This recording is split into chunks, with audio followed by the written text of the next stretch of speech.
introduce yourself as a researcher. That is what we have done so far, right? But the question that remains, during the course of listening to the researches of others also, what did you find out as to why do we do research? You have listened to various researchers. Why are we doing research? What is the purpose of research? The opportunities of betterment, sir. Yeah, Meenakshi madam. Meenakshi, can you speak a little loudly? To know the opportunities of betterment, sir. Okay. Yeah, that is one of the purpose, definitely. Any other? To solve the problems which are existing.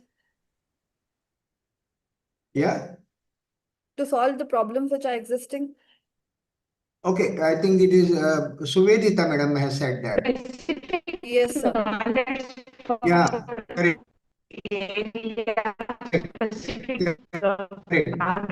So, solving the problem. Yeah. Okay. Okay. Any other purpose? PhD work when you are explaining it. Please think of your research work when you are explaining it. Inventions, new inventions. Hello. Yes. New inventions. To many fields. New inventions. Inventions. Finding something new. Oh, yes. Finding something new, you are saying. Yes. Oh, let me now bring to your notice the studies which our friend has done on a folk writer, a folk singer, or folk writer. What is the purpose of that research?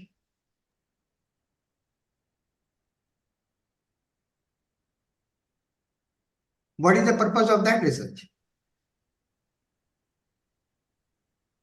Yes? Would anyone answer this question? Are you able to hear me? Yes, sir, we can hear you. Sir, to make awareness Yeah, to the people about the folk and other culture. Okay. He is trying deepening to the find knowledge. out Mostly it's Yes. deepening and widening knowledge about any particular area. Very good. Who said that? I am not able to see you. Neha, sir. Neha madam. Neha madam, you are right. Actually, research is also done for the purpose of knowing something, finding out something as it exists. Existing. I also mentioned as a status study. Status study. You know, so that also is a purpose. Now, if you look at carefully, there are a few purposes of research, and let me come to the purpose of research as in different fields. When you say why is it that we are doing research, one of the reasons why we do research is to gain knowledge. We do not know right now about something, maybe the relationship about things, whether something changed, will it affect some other change? We don't know. And we are trying to find out that. We don't know about the style of a writer. We are not having any idea about the writing style of a author. Or there are in any discipline, if you take, there will be research studies which are trying to find out as things exist. So that is gaining knowledge about something. Understanding a phenomenon that there is something which is happening in the nature or in individual. Say, for example, there are medical practitioners here. There are situations where there are even certain kinds of diseases, ailments happening, and there is not much of an information about that. So you are trying to find out more about that phenomenon. So understanding a phenomenon is another reason why research is done. Some of you also have taken up researches on solving problems. That there is something which is done with the greater cost. There is something which is taking too much of time to do it now. Can we reduce the time? Can we what is that? Reduce the cost? Can we do it using some other tools? Or can we use a new medicine to address it? This is essentially solving problems as they are present in our society.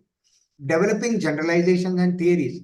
In fact, as researchers, you might not be doing it because PhD research is not necessarily for developing theories. We don't develop theories through a PhD work. It may require continuous research over a period of time.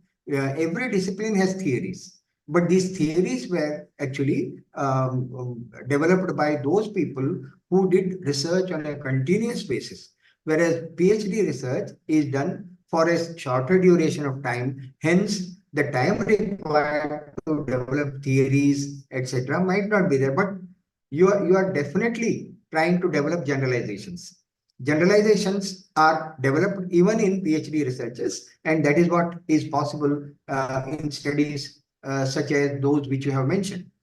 Predicting outcome and consequences. One of you said that you have used a statistical model to predict the groundwater depletion in a certain area in Bangalore. In fact, that study primarily is trying to predict outcomes and consequences of certain things. Analyzing issues might be in certain social sciences. The work is on analyzing issues and addressing concerns that we are not very sure about certain things, and then we are trying to find out. See, whether there was one education student who was talking about the self-understanding of adolescents. So where do you think it falls among all these different purposes? Self-understanding among adolescents. That was the study I heard from an education faculty.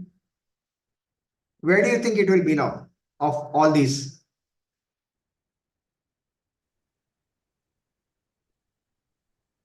Yes?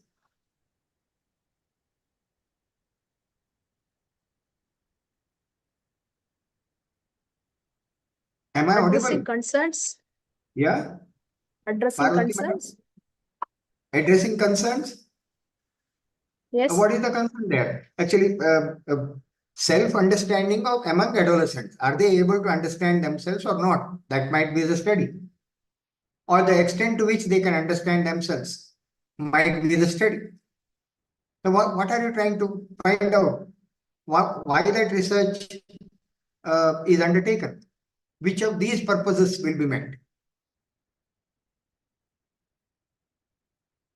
Essentially, it will be gaining knowledge, because the extent to which an adolescent is aware of self is, if that information is not available to us now, through this research, the researcher is trying to provide some new knowledge. So that is why we can probably classify that under gaining knowledge.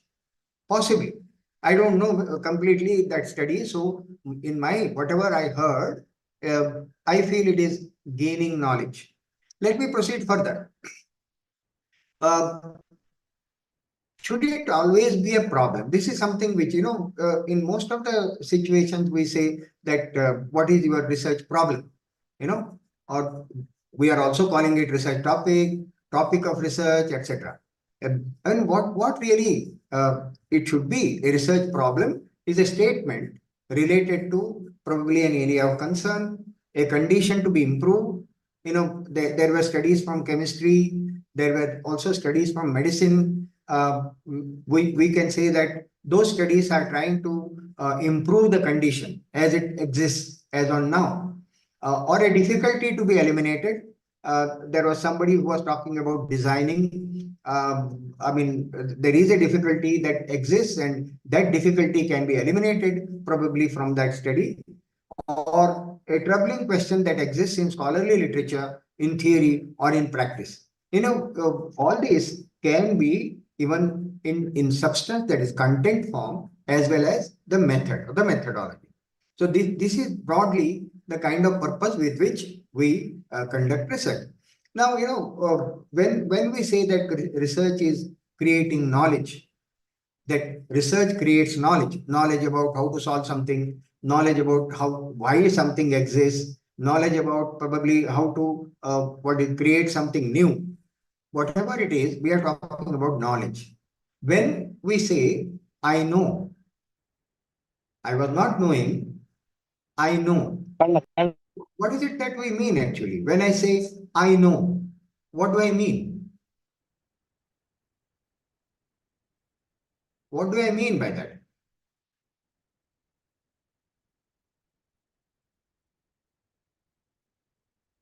Yes? What do you think I mean when I say, I know?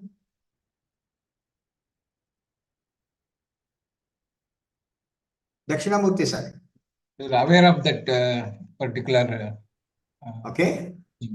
I'm aware of. Aware. Yes. Okay? Hmm.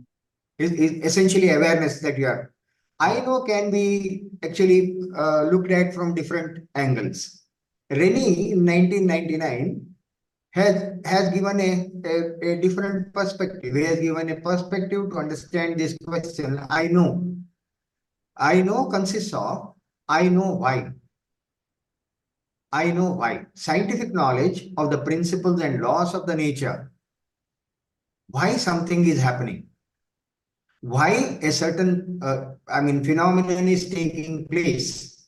When I say I know, I might be meaning I know why it is happening. This is one possibility for knowledge. Another is know how. I know how. I know how to do this work.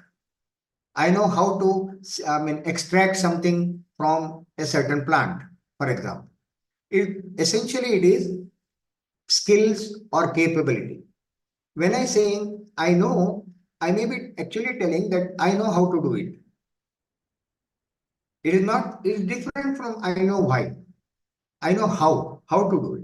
Like for example, if somebody asks you, do you know how to prepare a particular food item? When you say I know, you are actually meaning I know how to prepare that food item. So this is the second kind of situation where we use I know. A third situation where we use I know is know where. Ability to find the right information. I know where to find out. I know where to look for. Do you know this place? Suppose somebody asks you, do you know this place? What are you meaning? Actually, when you say I know where it is. This is another kind of situation where I'm using the term I know. We also use the term I know when I know what is being answered. Accumulation of facts. I know what it is. When somebody says, do you know what is photosynthesis? When you say I know, what are you meaning? You are saying I know what it is. I know what is photosynthesis. So this is another kind of situation where we are using the word I know. And I know when. Sense of timing, when to do it. I know when. And this is very different from the earlier knows. I know when to do it. I know when to perform this. It is about timing. And also, we may be using I know to mean I know who. Information about who knows what. I know who is knowing this. I know who. So what Rennie is trying to say is that whenever we are using the term I know, we might be meaning one or more of these. These are the different connotations with which we are using. So when we say knowledge, research is creating knowledge. It may be the research is trying to create why something is happening, how something to be done, where should this be done or found out, and what is the meaning of this, etc., etc. So research might be, creating knowledge of different kinds. This is what Renee's contention is.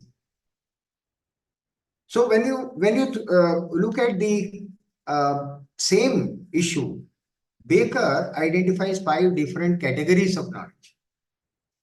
He has said embrained knowledge, embodied knowledge, encultured knowledge, embedded knowledge, encoded knowledge.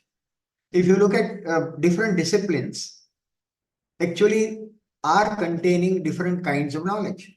For example, encoded knowledge, signs and symbols, are a part of subjects like mathematics, electronics, physics, even chemistry. When a chemistry lecturer says Cl or N, he is using a symbol. And people who are working in the field of chemistry know what actually this person is trying to say. That symbol. Similarly, a mathematics teacher, when he draws a particular shape, people in that discipline know what this person is trying to communicate. Unless you are knowing that, you will not be able to deal with this subject matter more effectively.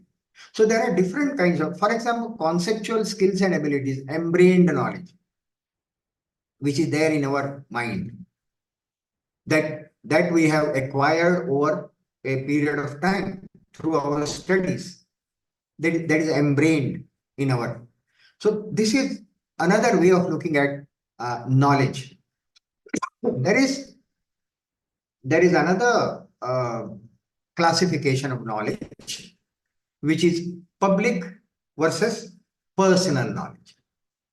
Let me come out of the presentation now.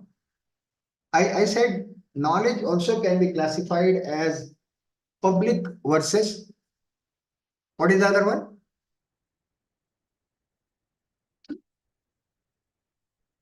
Public versus, what was the other term that I had written there? Yes. How would you feel in your classes when you have asked a question and your students are all silent? How do you feel? I don't know. Yeah, what was the other one? Public knowledge was one. What was the other one that I had? Personal written? knowledge, sir. Yes. Personal knowledge. Thank you, Sampagi sir. Personal.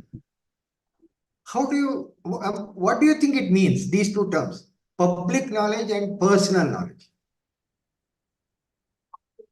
Something which is in the public domain and something which is maybe confidential. Okay, personal. Any other meaning? Suvedita, madam? Not very sure, sir. Yes? Not very sure. Maybe same. I'll go with what Sampangi sir said only. Public knowledge is something which can be shared with the public, and it is like, available for the public also. Personal is something which helps us grow personally, probably the interpersonal skills or the time management, the critical thinking, and like all these things which helps us grow personally. I think so. I'm not very Okay. sure. Very, very interesting interpretation. Thank you. Ashwini madam. Ashwini madam, can you? Yeah. Can you tell Yes, sir. what Even might be mine is public same, knowledge sir. and what is personal knowledge? Public knowledge is with respect to outside, sir. Personal means within ourselves. Okay. Okay. That which I only know is personal. That which everybody else knows is public. That is what you are saying? Am I Not right? exactly, sir. Okay. Not.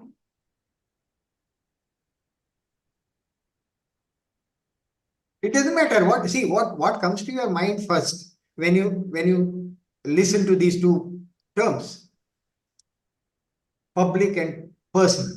Gayatri madam is keen to answer.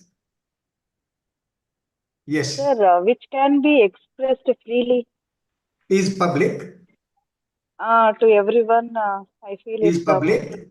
Okay, and what is and which cannot be expressed very freely to everyone, personal?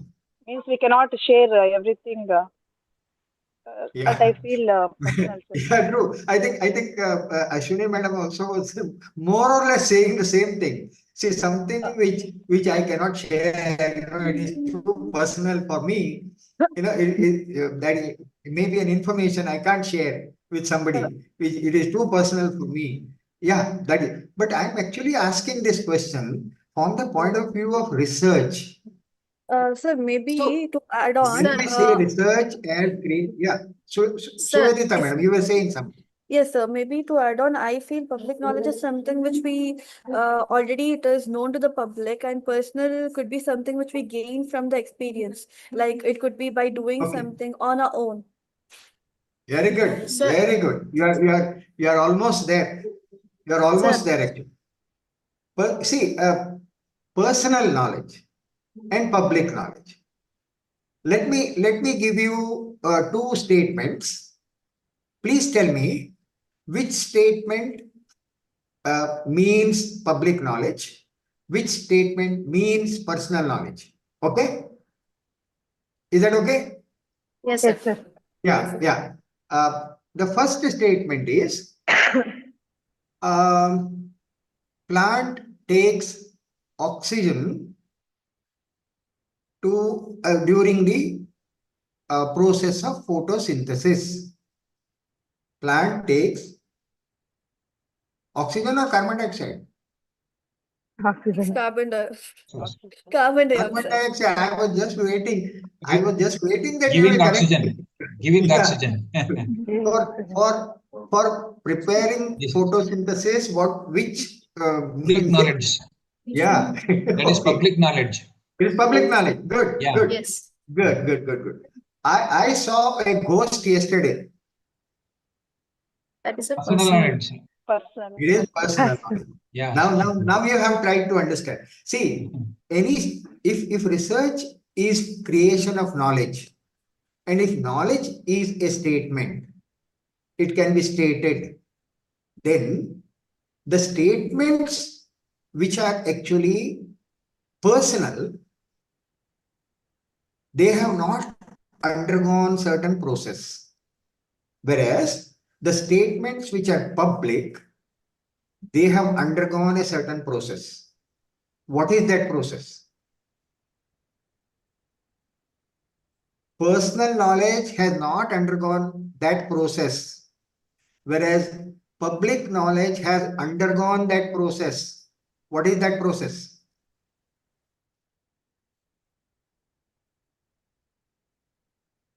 Yes? When Maybe will you- Yeah. research adds on and refines public knowledge. Definitely, Dr. Neha, definitely. In fact, it is research. It is the process of research, the process of verification. See, when I say that I saw a ghost yesterday, that can become public knowledge only if it has been verified. Till it is verified, it is personal knowledge. Till verification is not done, it is personal knowledge. Am I clear on this? Yeah. Okay. Yes, sir. Now tell me a very simple question.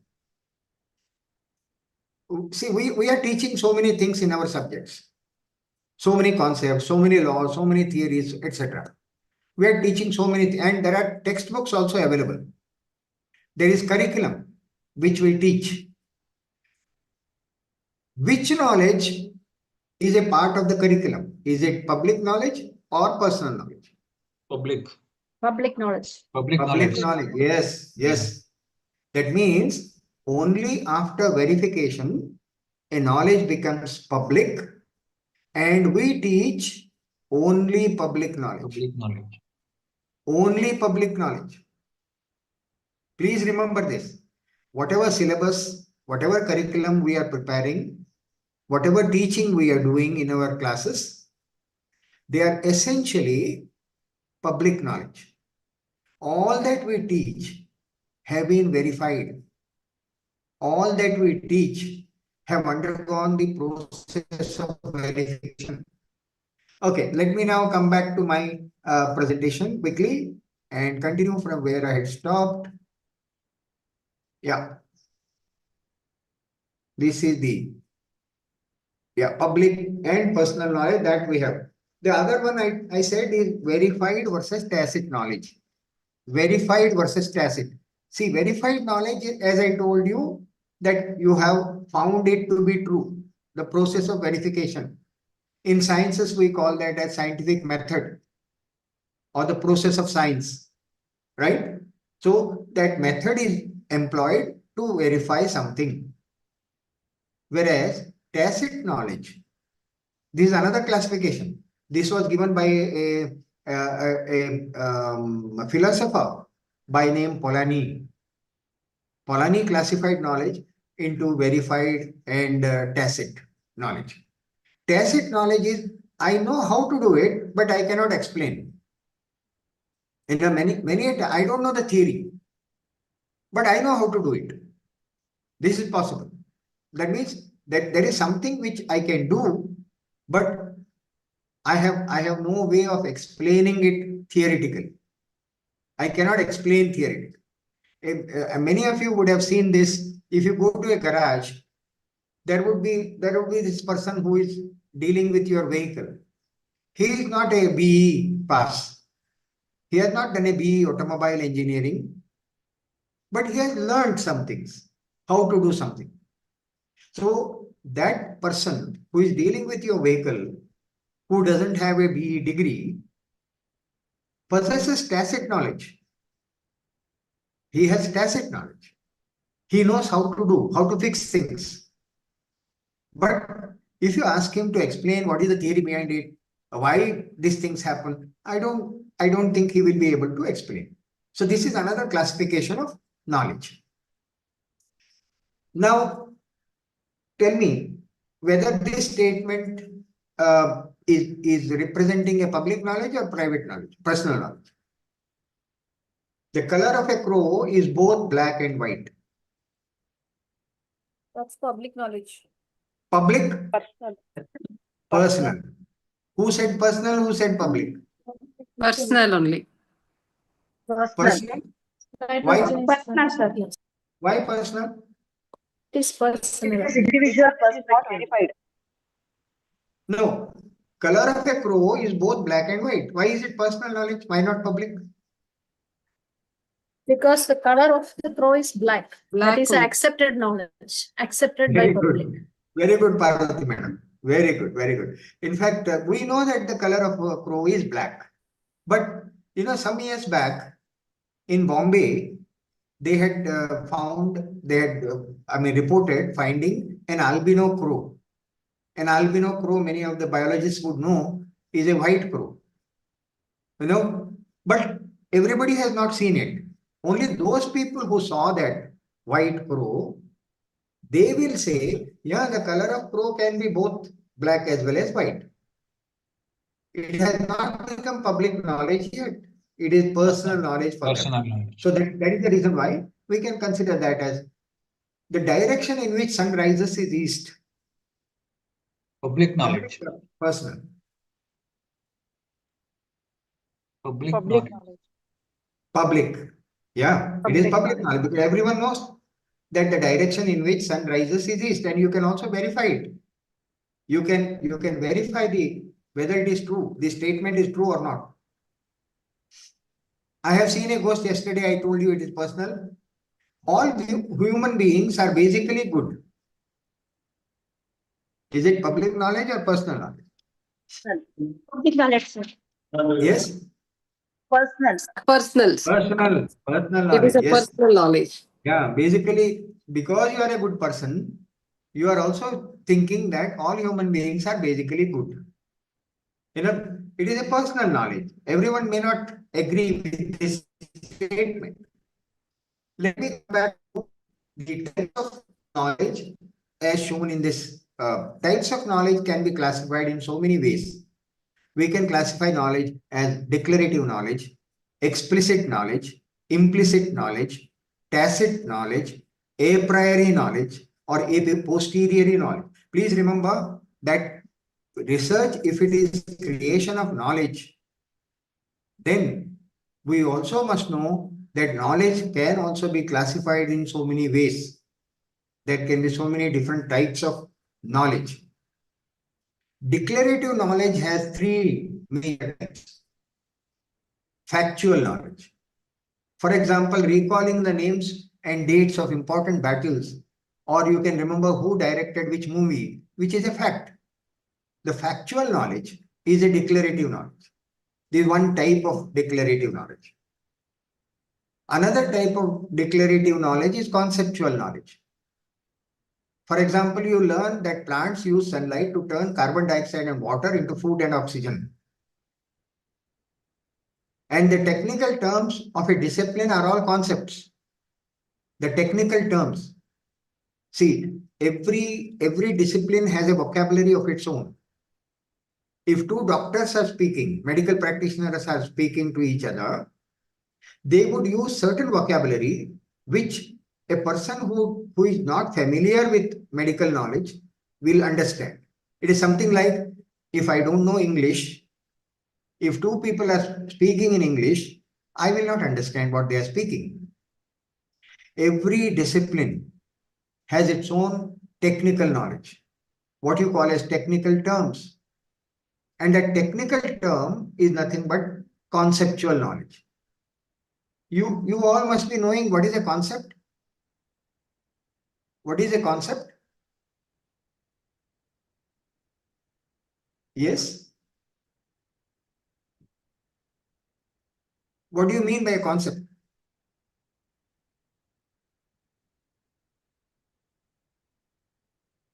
Conceptual knowledge. When you say knowledge of concepts is conceptual knowledge.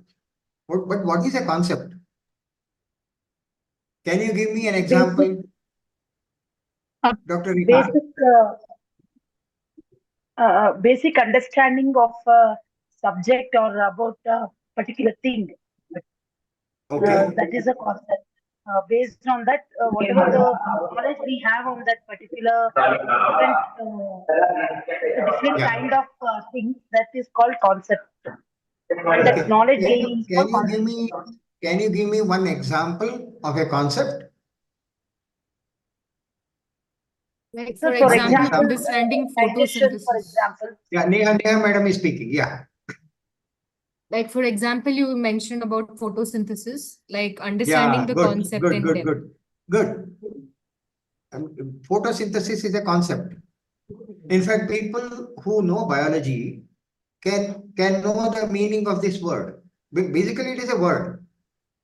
And what is the meaning of that word is known to certain people only, because this is a concept. Right?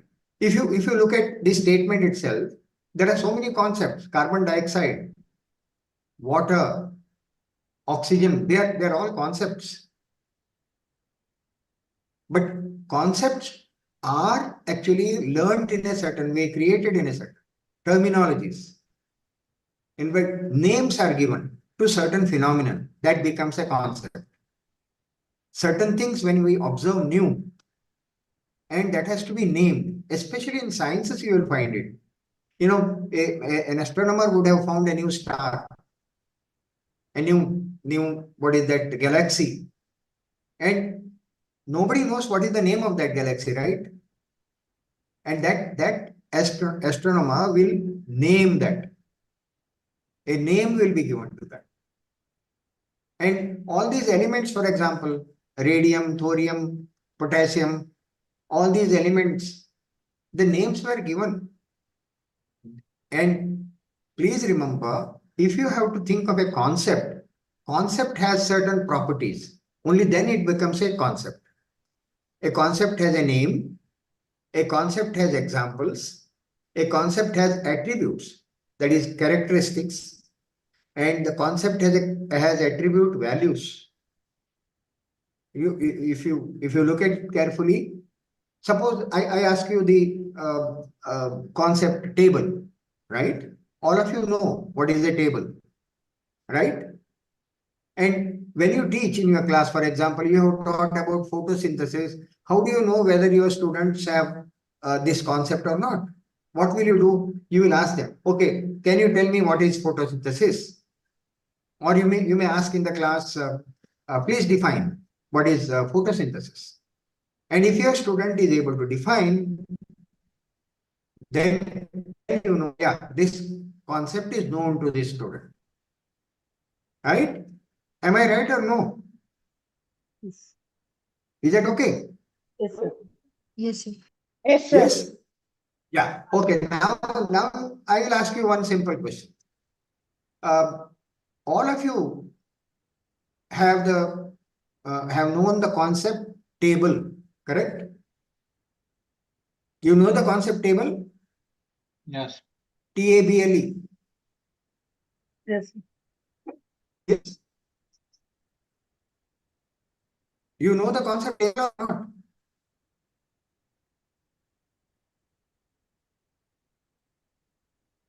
Is there anybody who says, I don't know the concept of table? I don't know what is table? No. No. Now suppose I am your teacher and I am asking you this question. Can you give me the definition of a table? Please define a table. How will you define?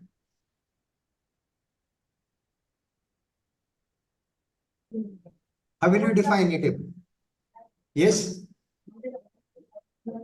Someone can start. A table has 4 legs and it is coming under furniture. Parvati madam is saying? Table Yeah? has 4 legs Huh? and it is coming under the group furniture. It comes under the furniture. And it is a furniture. That is what you are saying? Yes. Table has 4 legs and it is a furniture. Anybody else? Anyone else? Which helps us write, eat, or like Yeah, a little loudly, madam. yeah, a furniture with 4 legs, in continuation, which helps us eat, write, or like it basically provides a flat surface to do Oh, activities good. like Good. eating, writing, and things like that. Yeah, correct. Correct. Anyone else? What Suvedita madam said is she agrees with Parvati madam. A table is a furniture with 4 legs, but she also added that on which we can write or we can keep things, etc. Right. Anyone else? Yeah, we can also give table name for other charts which have some information. Yeah, good. Good. But periodic, we are using periodic table. Let me ask you a very simple question, Dakshinamurthy sir. Yes. Should all tables have 4 legs? No. No. Have you not seen a single-legged table? Yes. Yes. Yes. Then what Parvati madam defined is not correct. What Suvedita madam has defined is not correct. But both of them know also what is a table. I am very sure they have no doubt whatsoever about what is a table. But when it comes to definition, defining, that is how we test our students, right? We will ask them, write the meaning of, give the definition of. I mean, you understand what is the intricacy here?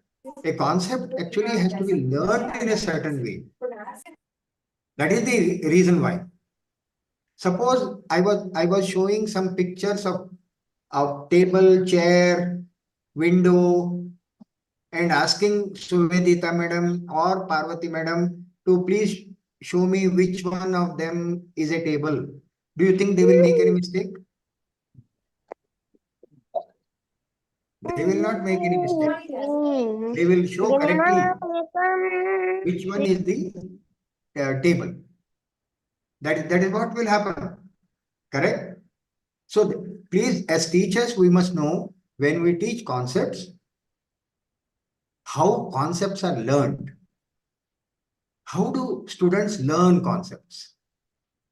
And that is very important. Of course, conceptual knowledge. We are trying to provide them with conceptual knowledge. This is another kind of knowledge, which is also a declarative knowledge. And the third, procedural knowledge. Procedural knowledge is of, doing things such as starting the engine, shifting the gears, using the steering wheel. This is procedure of what? Procedure for driving. The procedural knowledge. In many laboratory experiments, you are giving them the directions how to do this, how to do this experiment. Procedure. So knowledge can be factual, conceptual, or procedural. It can also be classified as explicit knowledge or implicit knowledge. Explicit knowledge is contained in the manuals, documents, books. Whereas implicit knowledge is practical application. When whatever is written in the book, when it is actually applied, it becomes implicit knowledge. So this is another classification. Let me now come to the Indian classification of knowledge. You know that India has a very long history. People say that it has thousands of years of history. If people were present in India for thousands of years, definitely they would have, known things. They would have probably created knowledge also. And how did they create? What was the procedure? In Indian system, there are three different important concepts they actually use when creation of knowledge is to be looked into. Pramana, Pramatra, and Prameya. Pramana is means of inquiry. Pramatra is subject of inquiry or the knower. And Prameya is the object of inquiry or what is to be known. These three connect in the process of creation of knowledge. And as a result of, they called the knowledge as jnana. In the Indian system, knowledge was referred to as jnana. And jnana also was classified into three different types. Jnana, Pramanya Jnana, and Pramanya Anubhava Jnana. These are the three different kinds of knowledge. Jnana is any cognition. Pramanya Jnana is valid knowledge, that which has been verified. And Pramanya Anubhava Jnana is valid experiential knowledge. Knowing something is true and experiencing it to be true. See, for example, if I know that water boils at 100 degrees Celsius, I have known it by reading, by listening to others, etc. But when actually I observe water boiling at 100 degrees Celsius, that knowledge, now I have gained Pramanya Anubhava Jnana, experiential knowledge. So Indian system of knowledge had classified knowledge into these three types, that they are at different levels. Pramanya Anubhava Jnana, Pramanya Jnana, and Jnana. But then what was the method of generating knowledge? How did it generate knowledge? One method is actually what we use in science classes, laboratories, etc., which we call as scientific method. The scientific method. Scientific method It has empiricism and objectivity in its. Acha, please